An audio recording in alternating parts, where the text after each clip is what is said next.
அனைத்து இந்திய அண்ணா திராவிட முன்னேற்ற கழகத்தினுடைய கூட்டணியில் வந்து பாரதிய ஜனதா கட்சி, பாமக, இன்றைக்கு அது இவர் டிடிவி, அதே மாதிரி ஜி.கே. வாசன், ஏசி சண்முகம் போன்ற அவர்களுடைய கட்சிகள் எல்லாம் இன்றைக்கு இணைந்திருக்கிறார்கள். இது ஒரு மகா கூட்டணி, மெகா கூட்டணி என்பது கண்டிப்பாக உருவாகும் என்று ஏற்கனவே எங்களுடைய பொதுச் செயலாளரான எடப்பாடியார் சொன்னார். அந்த அடிப்படையில் தான் இந்த கூட்டணி அமைக்கப்பட்டிருக்கிறது.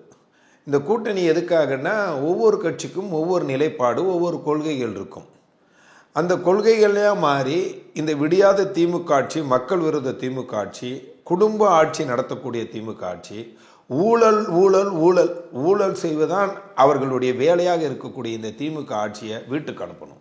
அதற்காக ஒருமித்த கருத்து உள்ள கட்சிகள் எல்லாம் இணைக்கக்கூடிய வகையில் வந்து பாரதிய ஜனதா கட்சி முயற்சி செய்து இன்றைக்கு எல்லாத்தையும் இணைச்சிக்கிட்டு இருக்காங்க.